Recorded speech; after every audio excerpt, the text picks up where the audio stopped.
Senhor, nós queremos te louvar, te agradecer, Pai, por tudo aquilo que o Senhor já tem produzido neste lugar.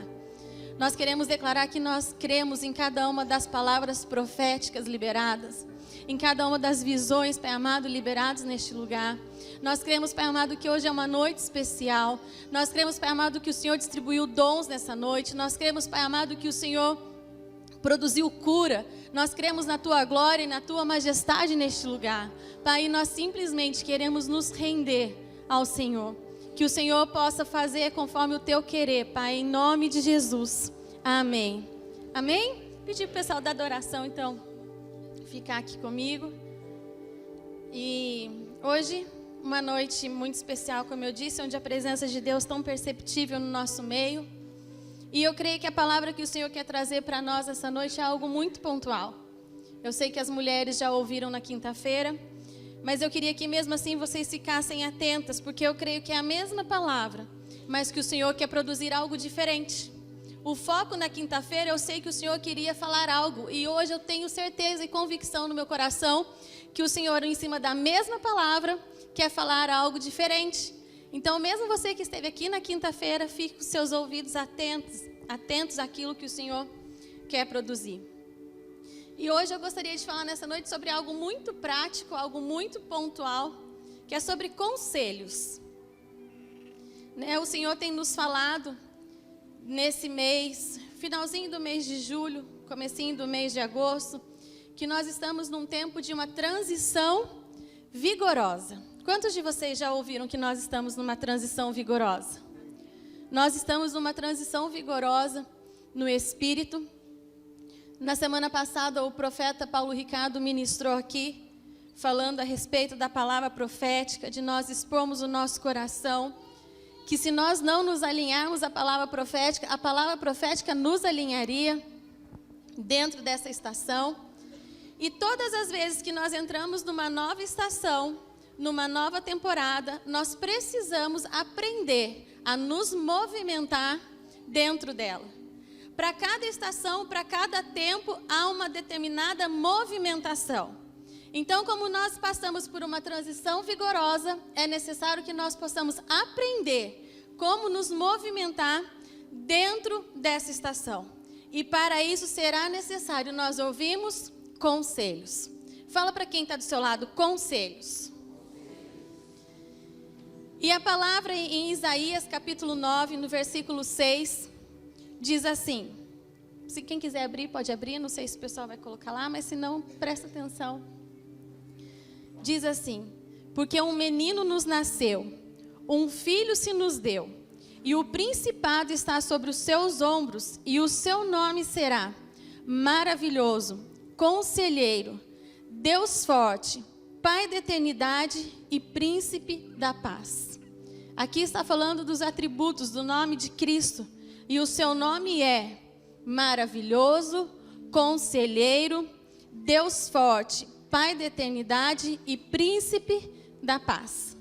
Esse é um versículo muito conhecido que faz mais de mês que está no meu coração, a respeito de conselheiro. E eu sei que muitos de nós já ouvimos esse versículo. Nós temos uma canção que fala a respeito disso. Eu já tive e tenho, não sei onde está, mas eu tenho um quadro com os nomes de Deus que fala todas essas coisas. Maravilhoso, Conselheiro, Pai da Eternidade, Príncipe da Paz. Mas a palavra de Deus, ela não se trata de um conhecimento humano. A palavra de Deus, ou você experimentar de Cristo, é mais do que você ter um entendimento dentro da sua cabeça, da sua consciência, dos seus pensamentos. É você experimentar de Cristo. A Bíblia fala em João capítulo 6, versículos 56 e 57, diz assim, quem come a minha carne e bebe o meu sangue, permanece em mim e eu nele. Assim como o Pai que vive me enviou e eu vivo pelo Pai. Assim também, quem de mim se alimenta, viverá por mim. Só viverá por Cristo aquele que comer dele, que experimentar dele. Aquele que simplesmente ouviu a respeito dele, não viverá por ele.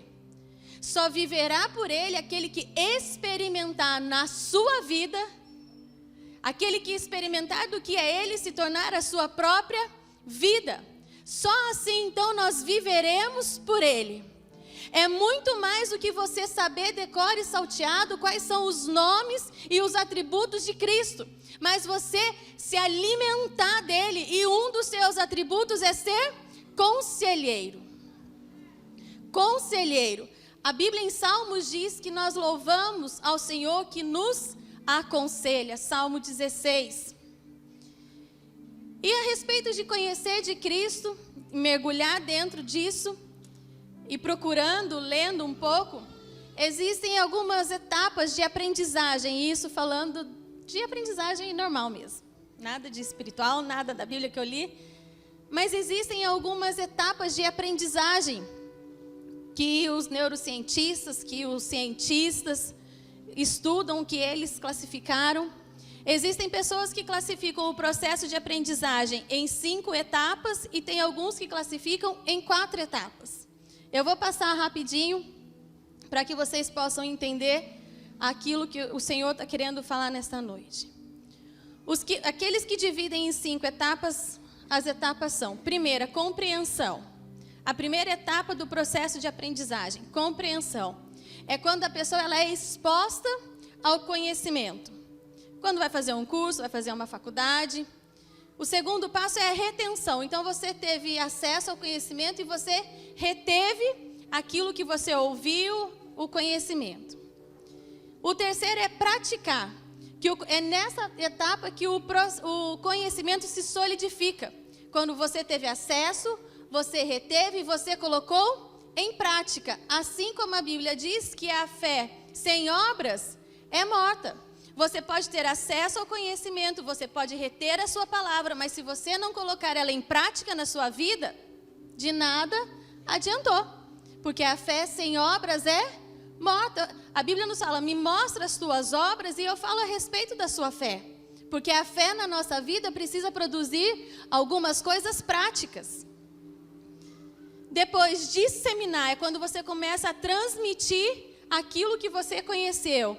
E depois criar, é quando a pessoa começa a gerar novos conhecimentos, que aqui nós podemos dizer que é nos aprofundar nas revelações. E o Senhor começou a ministrar no meu coração que às vezes nós paramos no primeiro estágio da aprendizagem. É quando a gente vem e fala assim: eu sei que existe uma verdade. Você teve acesso a um conhecimento, mas você não escolheu ainda na sua vida comer de Cristo. Ainda está tudo aqui, ó. Pode ser que você tenha muitos anos de frequentar a igreja, pode ser que você tenha muitos anos numa vida cristã, mas aqui, sem sequer passar do primeiro estágio do processo de aprendizagem, que é quando você se depara com a informação e com o conhecimento. Então, essa foi aqueles que dividem o processo de aprendizagem em 5 etapas. E tem aquele que é dividido em 4 etapas. E eu queria que vocês prestassem atenção, porque esse foi o que eu achei mais interessante. Primeira etapa, a pessoa é incompetente e inconsciente. O que é isso? A pessoa ela não tem consciência de que ela é incompetente. Incompetente no sentido de competência, não que no sentido que a gente fala assim, você é uma incompetente, não nesse sentido. Mas no sentido de você não sabe, você não tem conhecimento, que você não tem competência para algo. Esse é o primeiro estágio. É quando você não sabe de nada, você nunca teve necessidade de aprender algo, você nem sequer tomou conhecimento de que você é incompetente em algo. A segunda fase é quando você passa a ser incompetente consciente. Você tem consciência que você é incompetente em algo. Você tem noção, você tem conhecimento de que você não tem competência para fazer algo ou desenvolver alguma habilidade.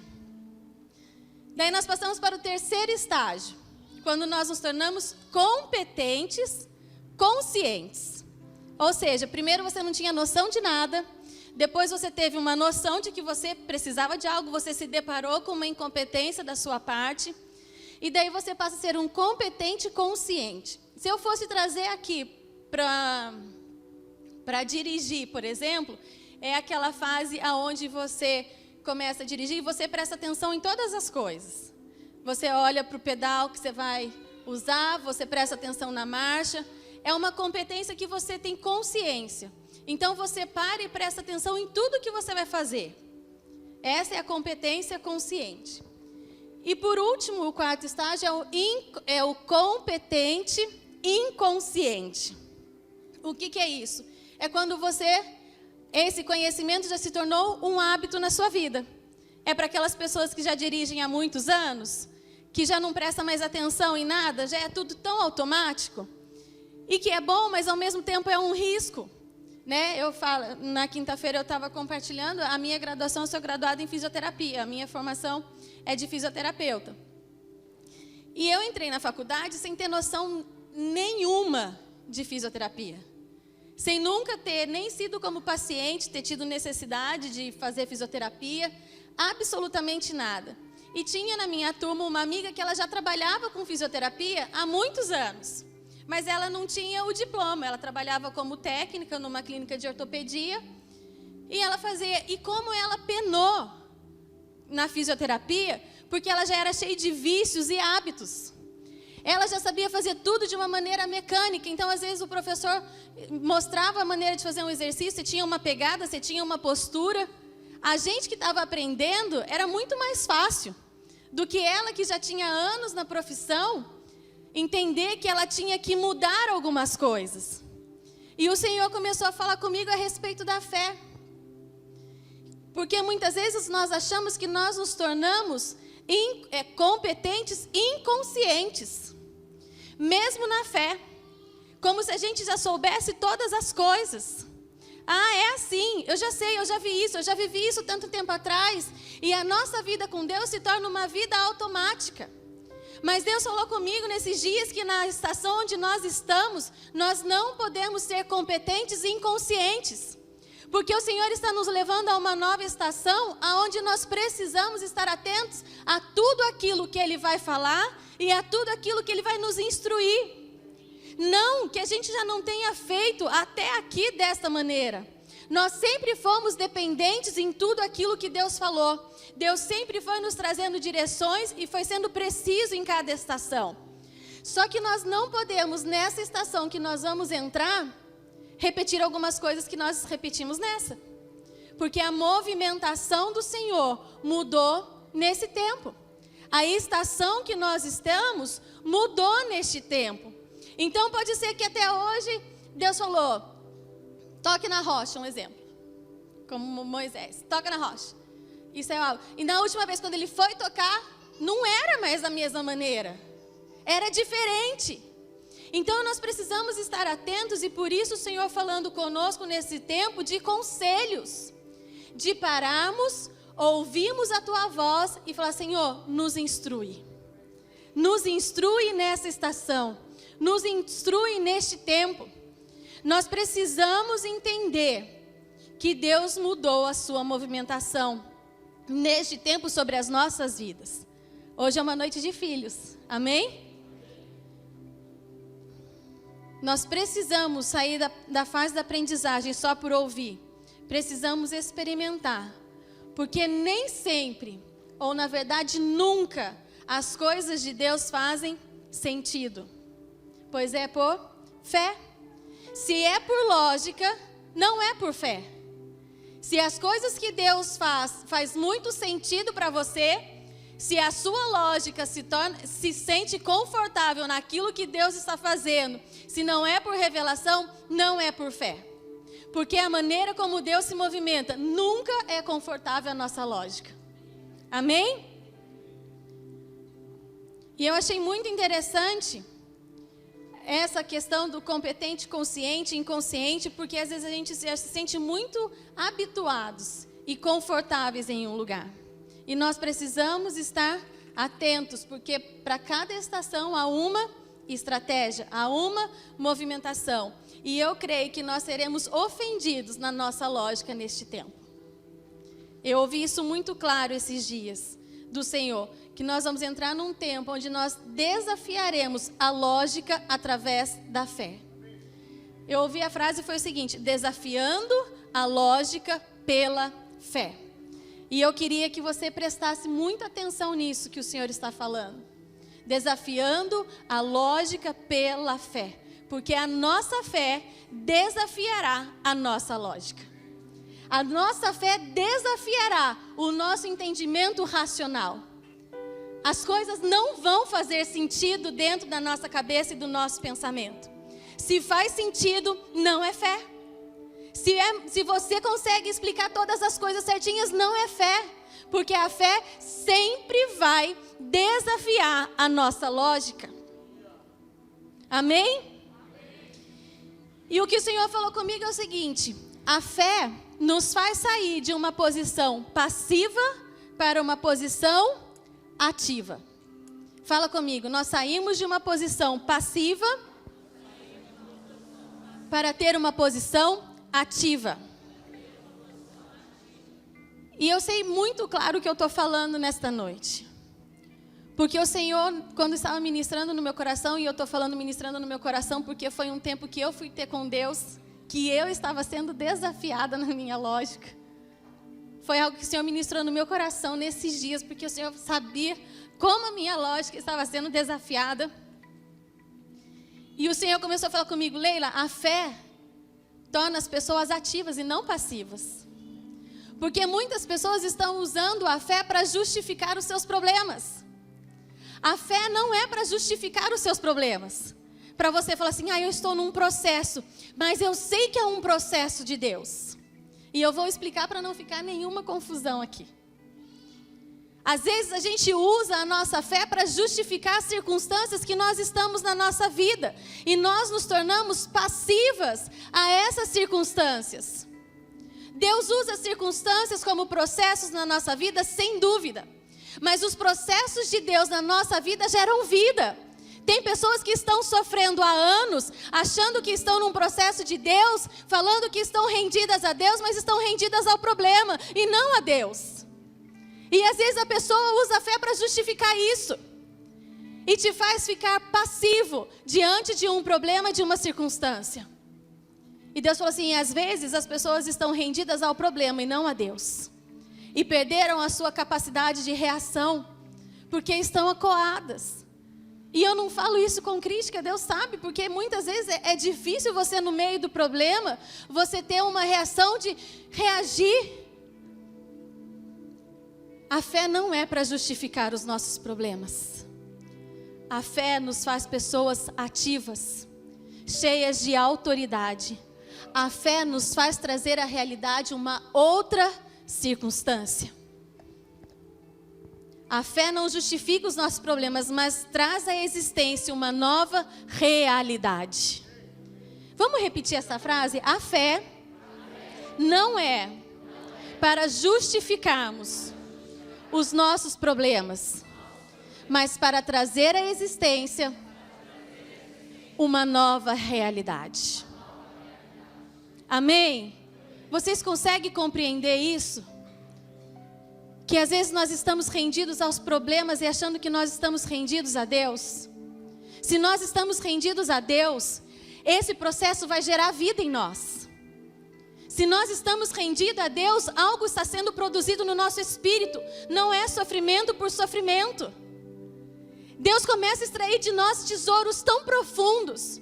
Começa a se revelar a nós de uma maneira tão íntima, tão particular, a ponto que Ele se torna a nossa própria vida. Daí você pode dizer que você está nos processos de Deus. Senão você está usando a fé para justificar os seus problemas. A fé nos faz ativos. A fé nos faz trazer uma nova realidade. A fé nos faz levantar com a autoridade de quem está em Cristo e profetizar sobre as circunstâncias.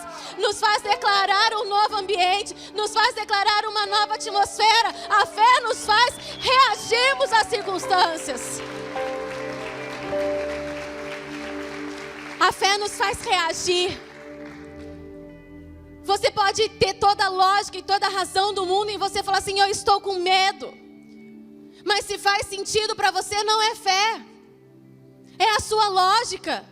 E talvez você possa estar passando por situações na sua vida que você tenha todo sentido. Faça todo sentido para você em estar com medo.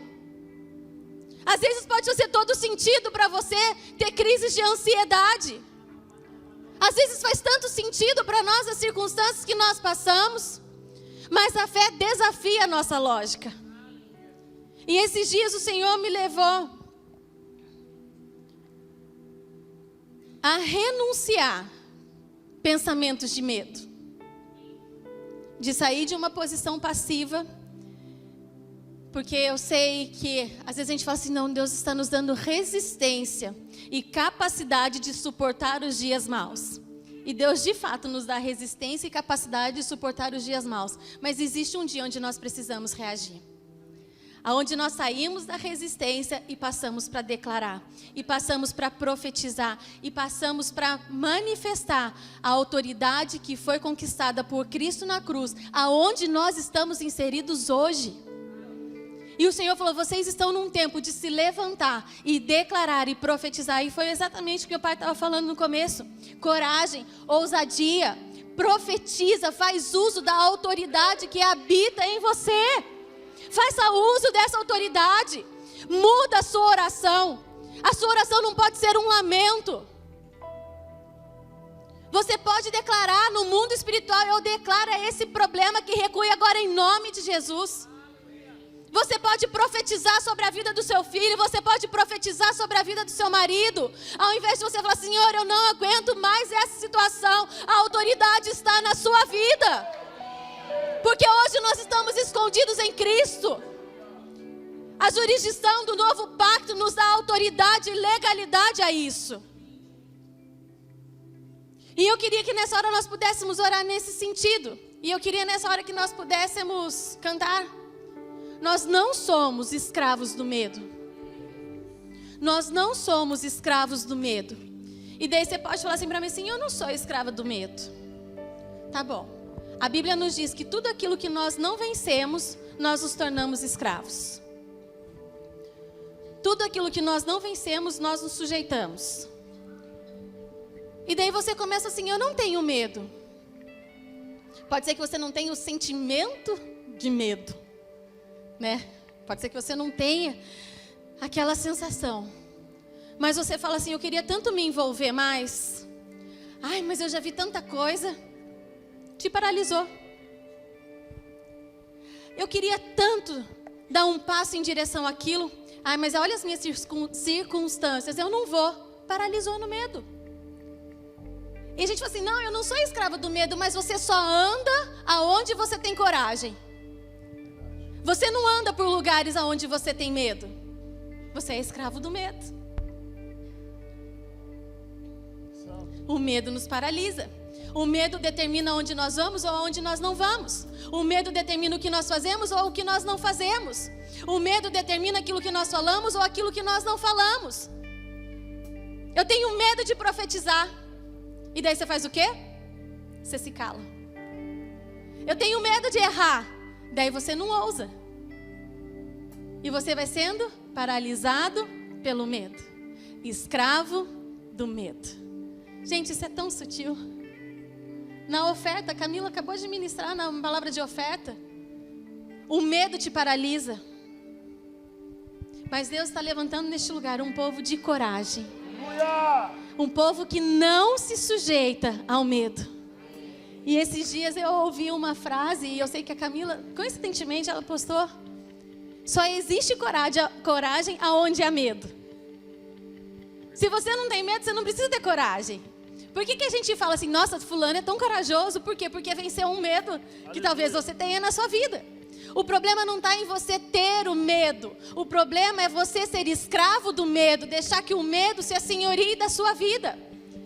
E na fé, como não faz sentido as coisas que Deus nos fala, como nós somos desafiados na nossa lógica pela fé, muitas circunstâncias geram em nós o quê? Medo.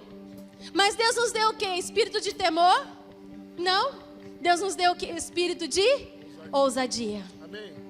E é tempo de nós nos levantarmos em ousadia, vencendo os medos que nos paralisam. Amém. E nós vamos renunciar através dessa canção.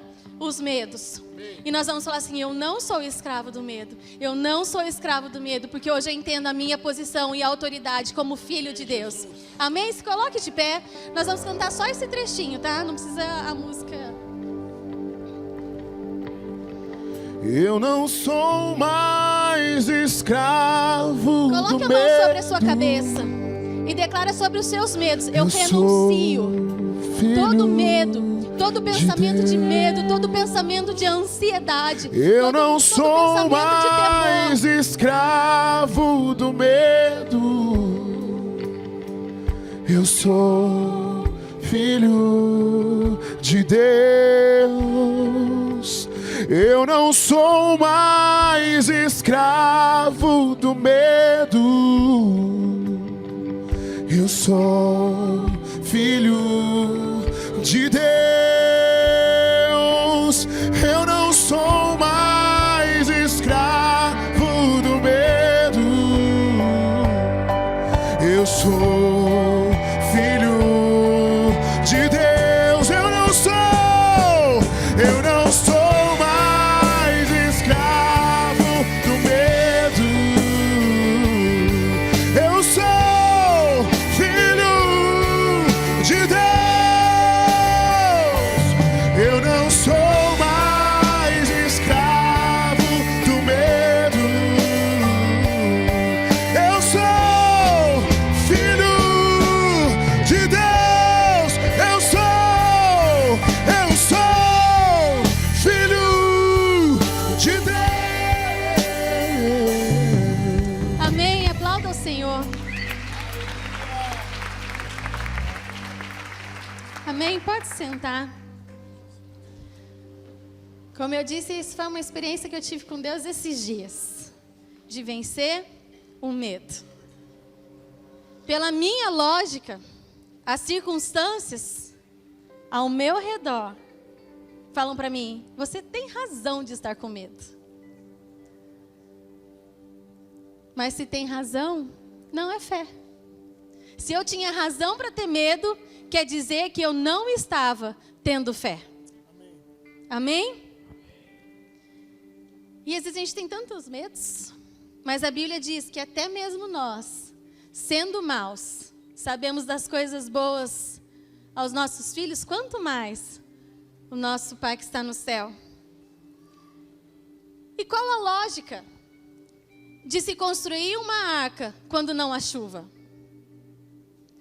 Qual a lógica de você falar assim: sai daí de onde você está, no meio dos seus parentes, e você vai para um lugar que você nem sabe onde é, mas você sai. Qual a lógica? Olha, Roger, sai daí onde você está, para onde? Não sei, só sai. Existe lógica nisso? Não existe. Qual a lógica do Senhor chamar como mãe de nações uma mulher estéril? Tem lógica? Não tem. Qual a lógica quando o Senhor falou para que Jeremias comprasse uma terra que estava desolada, onde os inimigos já estavam à porta para tomar? Qual a lógica? Qual a lógica do Senhor falar para nós: compre Taubaté? Que a Cá trouxe essa palavra, que eu vejo que de tempos em tempos Deus traz essa palavra de novo. Que é a mesma palavra, não sei se Deus falou com ela no mesmo trecho, mas é a mesma palavra quando Deus fala de Jeremias. E ele fala: neste lugar que não se ouve, é o silêncio, está desolado, o inimigo já está à porta. Neste lugar se ouvirá o som do noivo, da noiva, daqueles que trazem oferta. E nós declaramos sobre a nossa cidade, e o Senhor está trazendo isso, porque só não tem lógica até que se cumpra. Porque depois que chove, a arca faz sentido. Depois que Sara gera filhos, faz sentido. Depois que Taubaté vai ser levantada como um modelo às nações, faz sentido. Mas por um tempo isso fere o nosso entendimento, fere a nossa lógica. A fé fere a nossa lógica, fere o nosso entendimento. Qual a lógica do amor de Deus por nós? Nenhuma. A Bíblia diz, e fala assim: olha, pode ser que até que alguém morra por alguém que é bom, que alguém fala: não, essa pessoa é muito boa, vou morrer por ela. Mas ele resolveu morrer por nós quando não havia em nós valor algum. Aleluia. Qual a lógica disso? Nenhuma. Deus não é um Deus de lógica. Qual a lógica de você liberar um perdão a quem te feriu? Pode ser que dentro do seu entendimento você fale assim, Leila, você não sabe o mal e o estrago que essa pessoa fez na minha vida. Pode ser que isso tenha todo sentido para você. E falar, eu não vou perdoar, porque tudo que essa pessoa fez, ela vai me pagar. Porque o estrago que fez na sua vida foi tão grande, que você acha que faz sentido você reter o perdão para essa pessoa. E daí vem Deus e fala o quê? Libera perdão, você não tem direito de reter perdão sobre as pessoas. Isso fere o nosso entendimento. A graça nos fere a nossa lógica. Porque a graça nos habilita a fazer coisas que nós jamais seríamos capazes de fazer. E se você acha que você é capaz de fazer, já não é mais graça, porque você se sente capaz. Esses dias eu ouvi algo muito interessante que eu achei. A graça, ela é de graça para quem recebe, mas ela custa para alguém. Ela custou para quem deu. Você pode ter recebido de graça, mas para alguém custou. Se você acha que você fez algo para que fosse merecedor da graça, já não é mais graça. É como se você estivesse pagando por ela. E a graça nos fere, nos confronta, vamos dizer assim, não nos fere, a graça nos confronta. Porque você fala assim, Deus, como pode o Senhor me escolher? Como pode o Senhor olhar para mim e saber que eu não tenho habilidades para isso e o Senhor me colocar neste lugar? Nos confronta. Nos confronta porque é graça. Se você fosse apto, se você tivesse habilidade, se você fosse a pessoa mais maravilhosa do universo, não era graça. Mas é por graça. São situações que ferem a nossa lógica e o nosso entendimento. O que Deus fala a seu respeito não é porque você é bonita, porque você é bonito, porque você fala bem ou porque você canta bem. O que Deus fala a seu respeito é porque você não seria capaz de fazer nada disso e é por graça. Amém. É só por isso que Deus entrega algumas coisas preciosas a nós. Amém. Porque Ele sabe que nós não teríamos habilidade para fazer se não fosse por graça. Amém. Nós só temos habilidade para transformar a nossa terra por graça. Porque reconhecemos que tudo que nós temos foi tesouro precioso dele depositado em nós. Só por isso nós podemos ser ousados em falar que nós vamos ser transformadores do mundo. Só por isso nós podemos ser ousados em declarar Taubaté uma terra de adoradores. Deus nos falou a respeito de um hospital. A pessoa normal, o que ela pensaria? Vamos ver um lugar. Vamos ver a maneira de se fazer. Vamos ver os recursos. E Deus nos fala o quê? Comece um hospital com atendimento uma vez por semana. Tem lógica. Deus fere a nossa lógica. Mas você tem dúvida de que isso vai acontecer? Jamais. Porque é por fé. E nós trazemos a essa realidade no presente. Nós, por fé, trazemos esta realidade no presente. Amém? Amém? E a Bíblia nos diz em Timóteo o seguinte, Timóteo 6, 20 e 21. Ó Timóteo, guarda o depósito que te foi confiado, evitando as conversas vãs e profanas, e as oposições da falsamente chamada ciência, a qual, professando-a, alguns se desviaram dela. Guarda a sua mente da falsamente chamada ciência, da qual, professando, alguns se desviaram da fé. Se tudo faz muito sentido, se a ciência explica todas as coisas, não é fé. E Deus está levantando neste lugar um povo de fé. Amém. A nossa movimentação nesses dias mudou. Amém. Se já nos chamavam de loucos antes, podem se preparar, porque vamos chamar muito mais. Amém?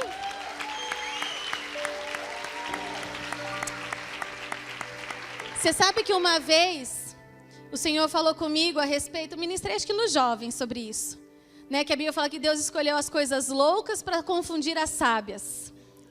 E Deus falou assim, o que na verdade tem acontecido é um povo que quer ser extremamente sábio para impressionar os loucos.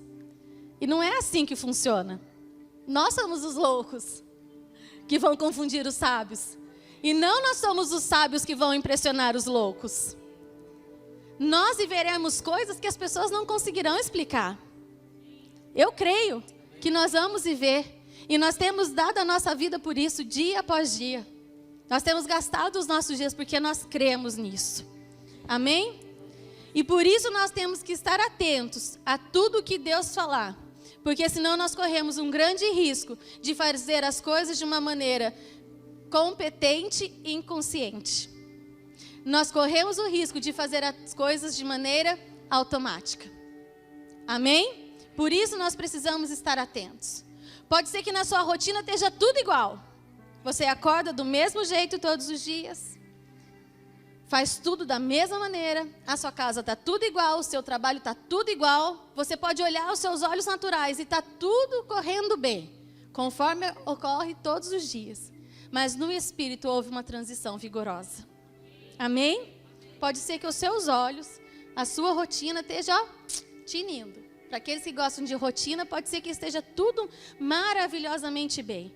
Mas no espírito nós somos transicionados. E foi uma transição vigorosa. Isso não é algo que diz respeito aos ministros da casa. Isso diz respeito a todos nós. Todos nós transicionamos nesses dias. E nós precisamos estar atentos nas pequenas coisas, nas pequenas respostas, nas pequenas oportunidades. E o Senhor falou algo comigo: as pessoas não me perguntam porque não conseguem discernir a minha voz. As pessoas não me perguntam porque pensam que a minha voz é algo subjetivo. As pessoas me perguntam, mas não conseguem discernir quando eu respondo. Então o que a gente faz? Vamos rápido. É mais fácil do que você tentar discernir a voz do Senhor, você consultar as suas estruturas mentais. É mais fácil você consultar a maneira como você aprendeu a vida inteira, do que você parar e falar: Senhor, o que o Senhor pensa a respeito da educação do meu filho?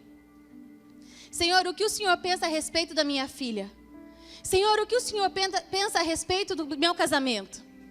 Daí você fala assim: Senhor, como eu vou corrigir a minha filha? Daí você não consegue discernir a voz do Senhor. Daí você vai aonde? Na sua estrutura mental e reproduz a sua mãe. E eu falei, na quinta-feira eu falei: quantas vezes na minha vida eu olho e parece que sou minha mãe falando? Quantas e quantas vezes? Porque se nós não entendemos que nós passamos pela cruz e que não se trata mais da nossa vida, isso é algo tão enraizado em nós, é algo tão intrínseco em nós, que é muito natural. Parece que brotou naturalmente. Porque aquilo está muito dentro de nós. Então, às vezes eu falo com a Bruna coisas que a minha mãe falava comigo. E o Senhor falou comigo: a Bruna não é você. Vocês podem ter muitas coisas parecidas, mas a Bruna não é você.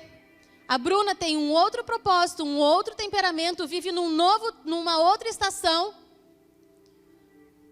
E daí, ao invés de discernir a voz do Senhor, eu só vou reproduzir.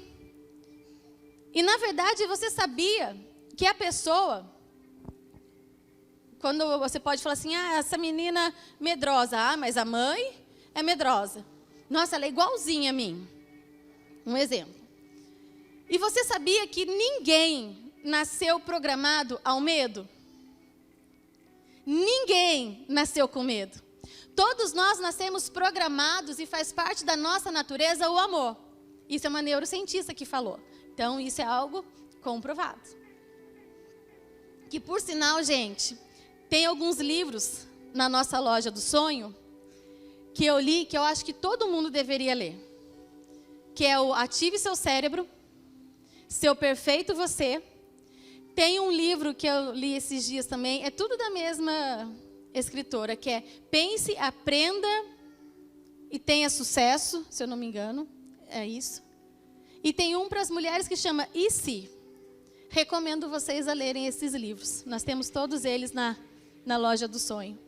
E essa autora, ela falava a respeito disso, que ninguém nasce programado ao medo, que o medo é algo que se aprende.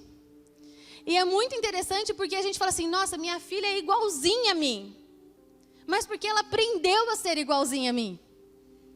Porque a maior referência que ela tem são os pais. Tem gente que fala para mim assim, nossa, meu filho está mal criado, sem educação, grosseiro. Eu não sei mais como eu faço para corrigir o meu filho. Eu falo, se corrija.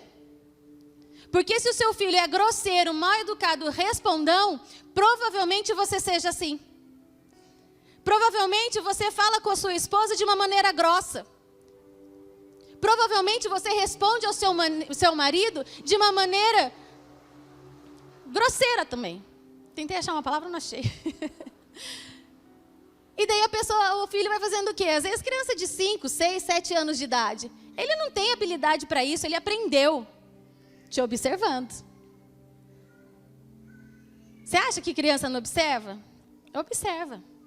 Por isso nós precisamos buscar conselhos. Por isso nós precisamos estar atentos, senão nós simplesmente iremos reproduzir as nossas estruturas. Pode ser que você ache que a maneira como você foi educada foi maravilhosa e você queira reproduzir isso. E pode ser que você fale assim, nossa, meus pais erraram muito na minha educação. Daí o que você faz? Não quero fazer nada do que os meus pais não fizeram. Mas a sua referência continua sendo seus pais. Ou o que você quer fazer, ou o que você não quer fazer. E se você não para ouvir ao Senhor, você de maneira automática vai reproduzir as suas estruturas mentais. Aquilo que você aprendeu a vida inteira é o que você vai reproduzir. Se você não tiver a habilidade de ouvir e discernir. E quando o Senhor fala a respeito de discernir a sua voz, que muitos de nós não consultamos ao Senhor porque não conseguimos discernir a sua voz. O Senhor falou comigo, vem um tempo onde a manifestação de Deus será tão sensível a todos, será tão notável a todos, porque hoje Deus fala em todo tempo. Se a Bíblia diz, olha os pássaros, é Deus falando. Olha a natureza, olha os lírios, é Deus falando que você não deve se preocupar com nada. A Bíblia fala que se você olhar a criação, não há desculpas para você dizer que Deus não existe. Deus fala o tempo inteiro, só que nós não conseguimos discernir a sua voz. E não tem como falar de discernir a voz sem nos lembrarmos do profeta Samuel. Quando o Senhor o chama e ele vai aonde? A Eli. Ele fala, Eli, você me chamou? Ele fala, não. E Eli, como pai, ajuda a discernir a voz do Senhor. E por isso Deus estabelece paz sobre a nossa vida. Para nos orientar, nos auxiliar, nos instruir e nos ajudar a discernir a voz do Senhor. Para isso o Senhor estabelece paz na nossa vida. Amém? Deixa eu só passar aqui para eu não...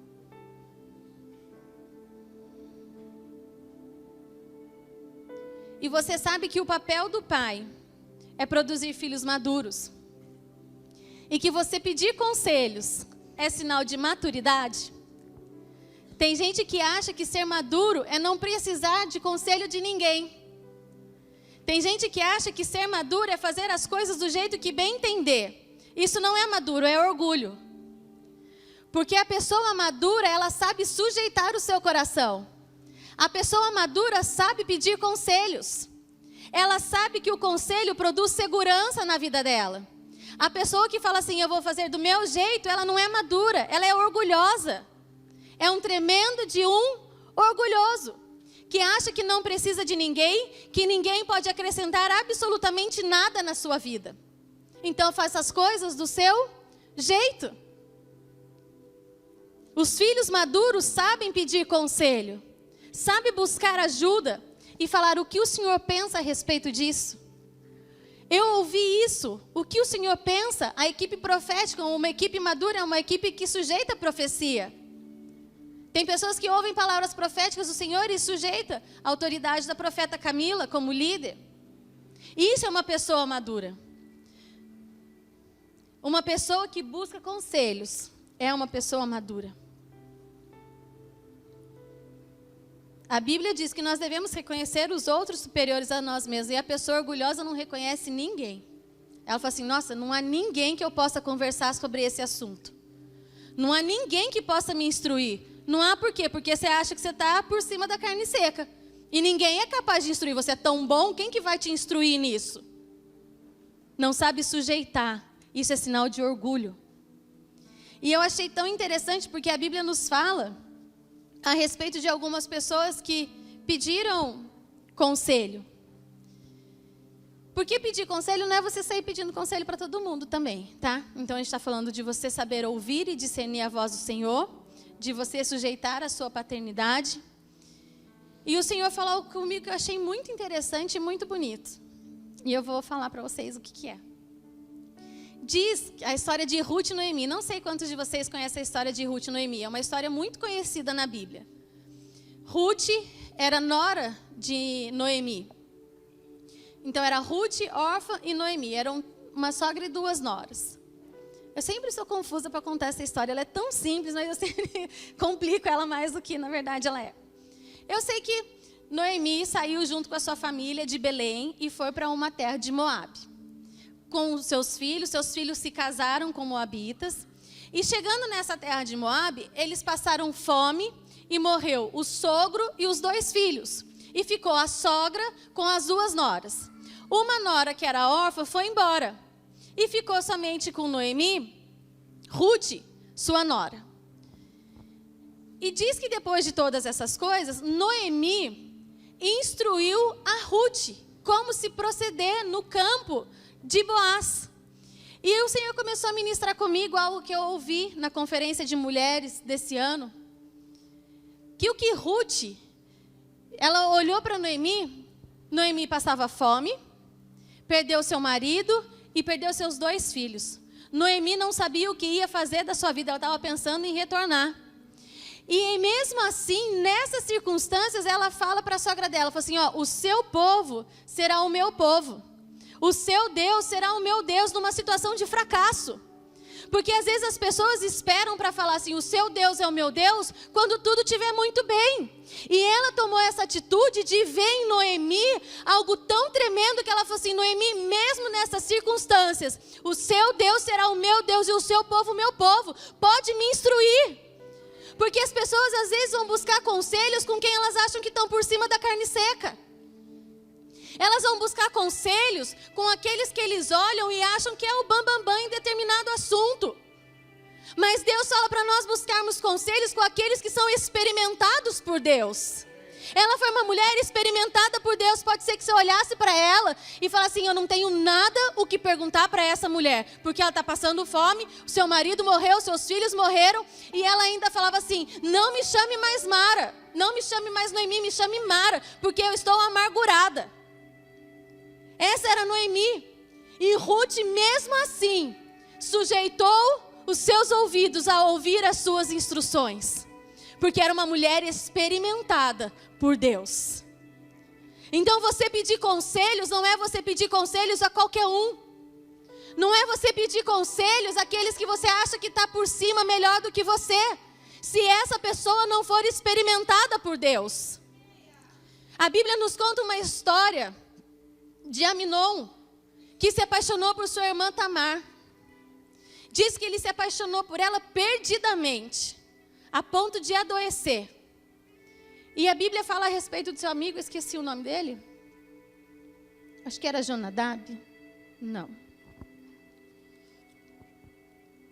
Jonadab. A Bíblia diz que ele era muito sagaz. E diz que ele instruiu Aminon. Ele falou assim, Aminon, como que você está assim, sofrendo por causa de Tamar, cara? Como assim?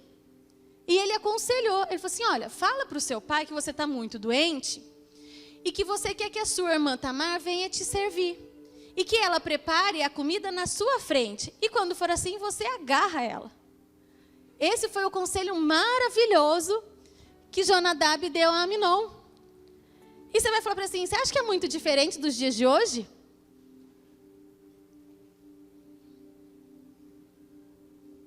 Sempre vai ter um amigo a te instruir. Sempre vai ter um amigo sagaz a te instruir de maneira equivocada.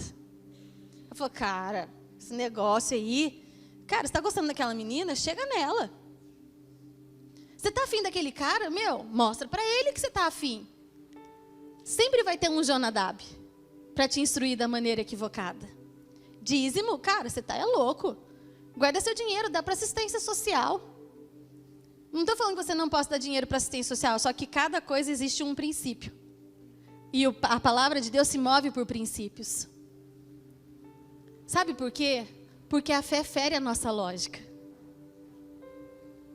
Se você não for buscar uma pessoa experimentada por Deus, que viva por fé, você vai encontrar alguém que vá amaciar, não sei, né, amaciar, mas agradar a sua lógica. Amaciar não teria nada a ver, né?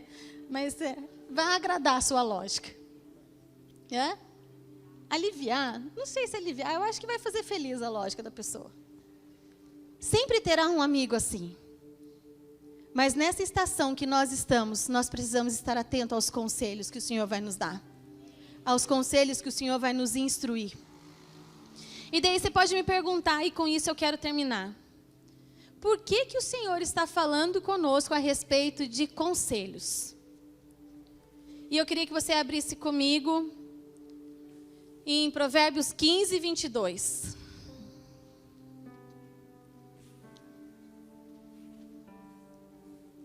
Enquanto o pessoal procura, fala, eu não sou mais escravo do vento. Vou cantar enquanto o pessoal procura, Provérbios 15, 22.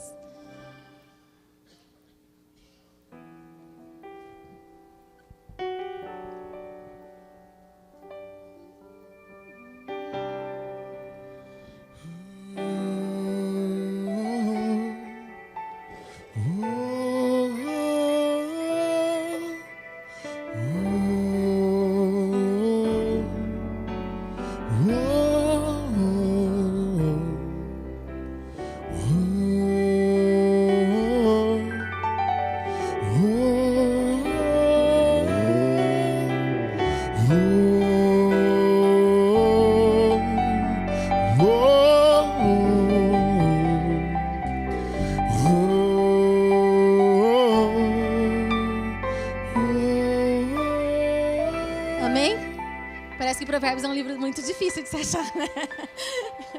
Mas tudo bem. Provérbios 15 e 22. Por que o Senhor tem falado conosco a respeito de conselhos?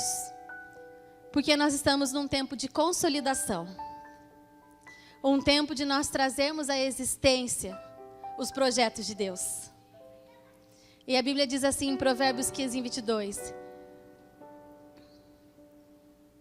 Onde não existe conselho, fracassam os bons planos, mas a cooperação de muitos conselheiros há grande êxito. Na minha Bíblia diz que na multidão de conselhos os projetos se consolidam. Onde não há conselho, mesmo os planos bons fracassam, mas na multidão de conselhos os projetos se estabelecem. E nós estamos num tempo de estabelecer sonhos, num tempo de estabelecer projetos, num tempo de ver com os nossos olhos o Senhor cumprir cada uma das suas promessas sobre as nossas vidas, sobre a nossa cidade. Mas isso não é algo que vai acontecer de maneira individual. Não é algo que você vai de maneira individual para falar e falar assim, eu fiz. O Senhor falou comigo, eu fiz sozinho. É uma transição vigorosa em corpo. Por isso a necessidade de se ouvir, de se sujeitar, de sujeitar sonhos, de sujeitar as palavras que Deus traz ao seu coração. Porque só assim os planos de Deus, só assim os projetos vão se estabelecer. Onde há conselhos, os projetos se estabelecem. E a Bíblia diz o seguinte, e mesmo onde há ouro e rubis em grande quantidade, os lábios que transmitem conhecimento são uma rara preciosidade. As pessoas que têm disposição em transmitir seu conhecimento, a ouvir e dizer aquilo que o Senhor tem sobre a sua vida, mesmo diante de tantas coisas com valor, se torna uma preciosidade. Amém? Vamos nos colocar de pé.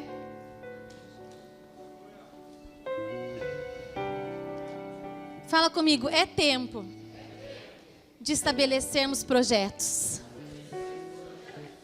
E eu quero refrisar o que o meu pai falou no começo. Não entenda isso como comprar um carro, comprar uma casa. Deus nos levou a um lugar muito mais profundo. É muito interessante quando você fala, o Senhor falando com Esther. Ele falou assim: Esther, pede-me o que quiseres, até metade do meu reino te darei. Ele não falou assim: Esther, me conta o que você precisa. Você precisa de uma cama? Esther, você precisa de uma casa? Esther, o que você está precisando? Você está passando alguma necessidade? Não foi assim que o rei tratou com Esther. Ele falou assim: Esther, o que você quer? Até metade do meu reino eu te darei. Pessoas com autoridade, o Senhor não vai tratar de necessidades. O Senhor trata de propósito. O Senhor trata de reino. E nós, como igreja, podemos chegar diante do Senhor. E o Senhor fala assim: igreja, o que você quer? Você vai perder a oportunidade de chegar diante do Senhor e falar assim: Senhor, estou precisando tanto quitar aquela minha dívida. O Senhor está te oferecendo tantas coisas. Nós precisamos ir a um lugar mais profundo. Um lugar de maturidade.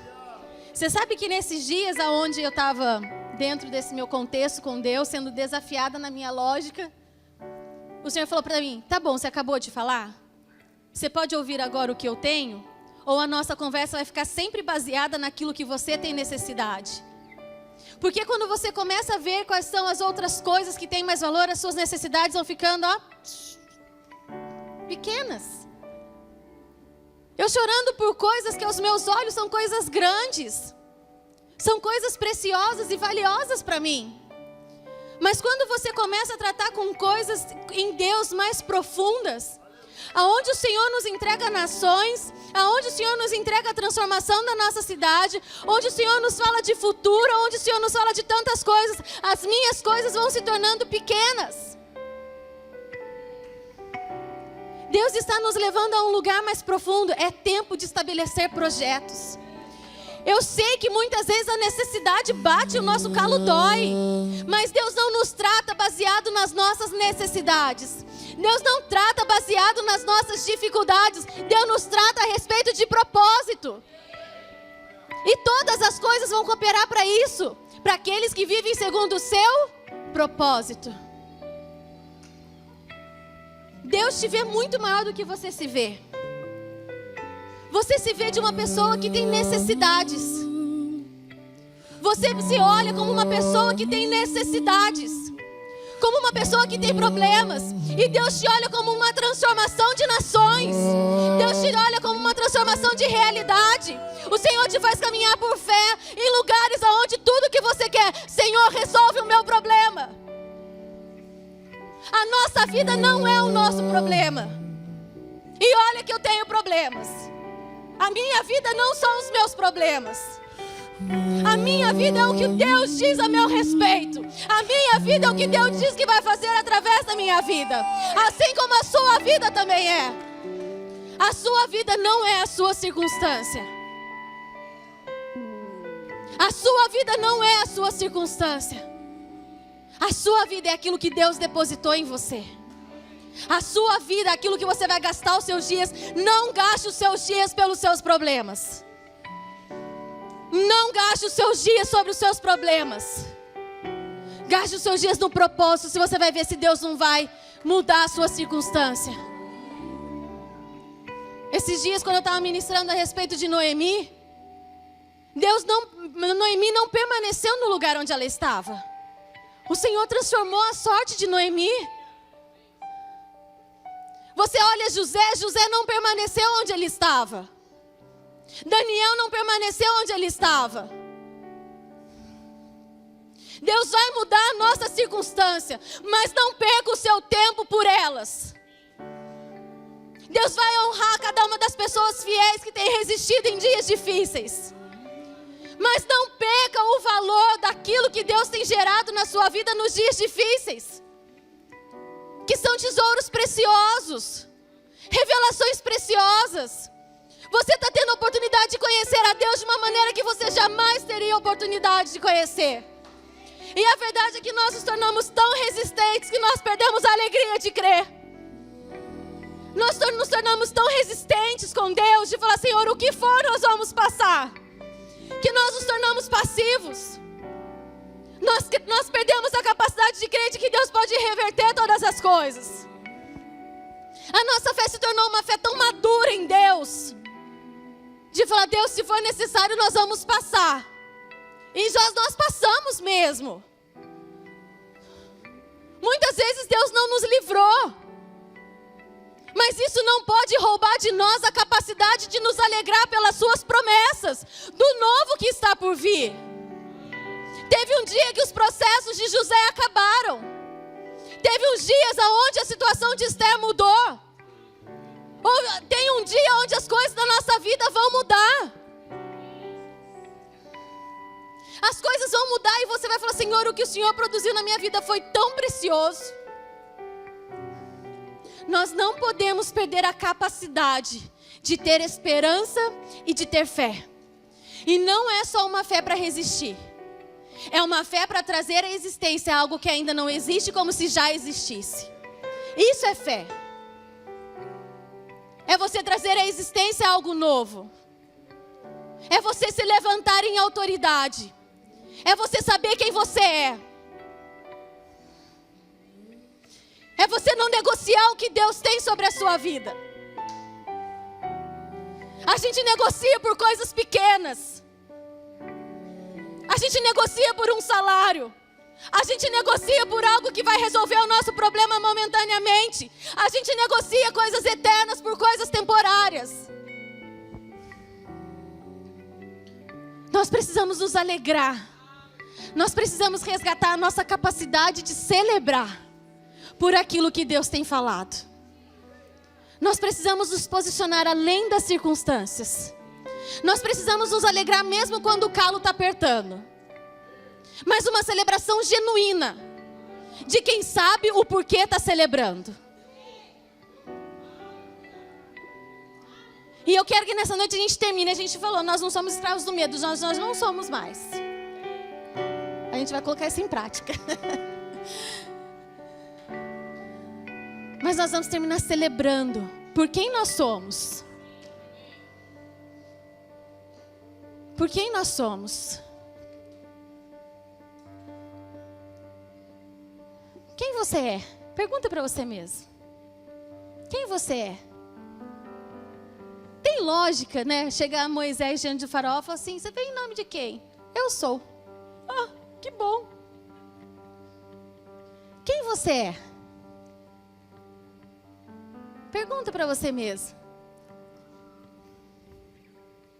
Você acha que Davi, quando olhava para os seus soldados, ele olhava o quê? Os endividados, os amargurados, os oprimidos? Deixa Deus te mostrar como Ele te vê. Deixa Deus te mostrar, Felipe, como Deus te vê. Você é um menino para a nação. Você é um menino para a nação. Você e a sua família. Vocês são muito preciosos. Tem muito valor. Como você se vê? Rubens, como você se vê? Você não é seu sucesso e seus fracassos. Não é. E eu vou falar uma coisa para você. Teve muitas batalhas. Não sei te falar quantas. Mas Davi não venceu todas as batalhas. E o fato dele perder algumas não roubou dele a alegria de celebrar as outras. Não perca a sua alegria de celebrar. Não perca a sua alegria de celebrar por fé aquilo que Deus já tem falado a seu respeito. Amém? Amém.